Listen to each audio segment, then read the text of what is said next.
Now, I don't normally record the warm-ups for questions, but sometimes there's a particular reason why I want to do this. So for this one, the question was either put either a plus or a minus in the square to make a true statement. So clearly 3 take away 3 is 0. Negative 7 and negative 7 might not be obvious, so you might want to try both. Turns out that it's negative to make 0. 5 plus negative 5 gives me 0, and negative 6 plus 6 equals 0. Now, the reason I want to see this particular warm-up is we have to find, for our second part that we're going to do in today's lesson, a way of eliminating a variable, or in other words, making 0 of a variable. So the next question says, can you find a rule to decide quickly what sign is needed to make 0? Well, let's look at the first two. The ones where it's negative, 3 and 3, negative 7 and negative 7. So when I have the same term, if I subtract, then I end up with 0. Notice what happens on the ones where I add. I add a positive and a negative and a positive. So if I have two numbers with differing signs, if I add them together, then I get 0. And that's a rule that you should write down because that's something we're going to use when we actually get to our questions. So this is chapter 6, lesson 2, system of equations. We're going to do this by elimination. There's also another method called substitution, and we'll look at that in a later lesson. So these are the steps that I would look for if we're trying to solve this question. The first one is, do the x's or the y's have the same number? If they do, then we can use that. We then have to look, do we need to add or subtract to make 0? And that was the purpose of the warm-up. We then work out what answer that gives. We then substitute that one answer back to find the other variable that we haven't found. And the last step, really, solve that equation, but write both answers down for the ease of the teacher so they can see if you actually got the correct answer or not. So you may wish to pause the video and copy down those few steps. This is what a question would actually look like. So the system is one where we have two equations and there's two unknowns. And in the earlier lesson we actually graphed these. Not always the most accurate method because they don't always pass through the corner of a square. So by algebra it's going to be much more accurate. So the first question says, do the x's or y's have the same number? So for this one we can see that the x's certainly do. Do we add or subtract to make 0? Well, they're both positive, they're both the same, so when they're both the same, we're going to subtract. Now, if you thought it was add, then 2x plus 2x would be 4x anyway, so that certainly wouldn't work. So we do a large subtraction, 2x take away 2x cancels. We have to do positive 3y take away positive 1y, which would be positive 2y. Now, I'm being very deliberate with my positives here, because we always have to check the sign to make sure if it is a positive number or a negative number. And that's one thing that does often catch students out. 16 take away 12 is 4.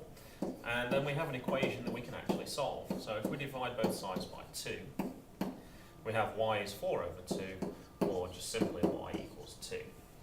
Now, when we come to actually find the second value, we work out what this answer gives. We then substitute back to find the other value. So we want to find out what x equals.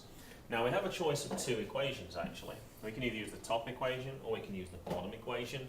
We'll actually check both just to make sure. So if I go with the top equation, where it says y, I actually know what y is now. It's 2.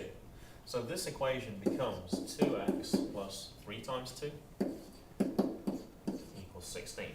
And then we go ahead and solve this equation. So take away 6 from both sides. And we end up with 2x equals 10. And then if we divide by 2, then what we get is x equals 5.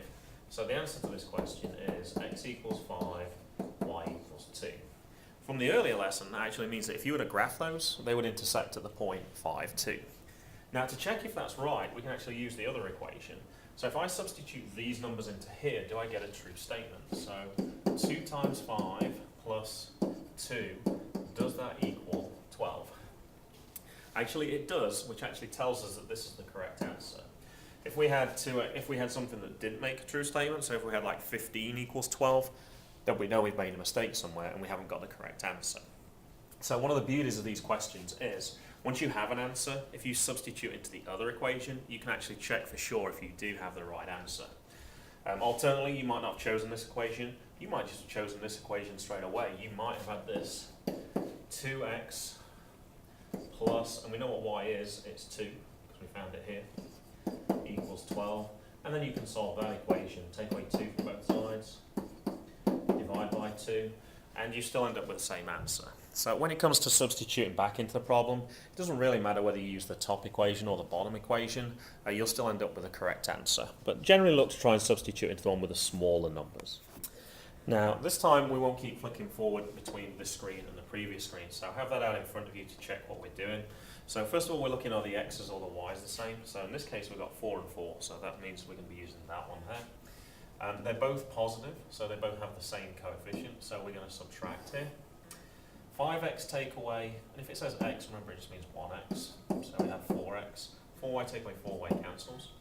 23 take away 11 is 12. And then if we solve that equation by dividing by 4, then we find that x equals 3. Now if we substitute back into one of the equations, this one has smaller numbers, so this is probably the better one to choose. 1 times 3 is just 3, plus 4y equals 11. If we take away 3 from both sides, we get 4y equals 8, and therefore y equals 2. And that's our answer, x equals 3, y equals 2. Now we can check to see if that is correct by plugging those numbers into this equation. So 5 times 3 is 15, y is 2, so 4 times 2, 4 times 2 is 8, and if we add those together, do we get 23? And yes, we do.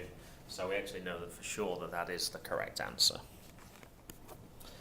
Now for our third question, the x's are not the same. The x's, we have 3 and negative 3, so they have the same number, but they have a different sign this time. So our choice for this one is we're actually going to add these two things together. So when we have a different sign, we're going to add the two equations together. So if we add everything here, we have 7x. If we add the numbers together, we get 28. And then if we divide both sides by 7, then we get x equals 4. We then choose an equation to work with. If we can avoid negatives, we try and avoid negatives. So I'm going to use the top equation here, even though the numbers are slightly bigger. So 5x, 5 times 4 is 20. Plus 3y equals 14. And then we solve this equation. So subtract 20 from both sides, gives you negative 6, and then divide both sides by 3, and we get negative 2. So our answer to this question then is x equals 4, y equals negative 2. If we want to check for sure that's the right answer, let's use the other equation. So 2 times 4 is 8. Negative 3 times negative 2 is positive 6. And you can indeed see that 8 plus 6 is 14. So I'm 100% sure that I actually did get the correct answer for this question.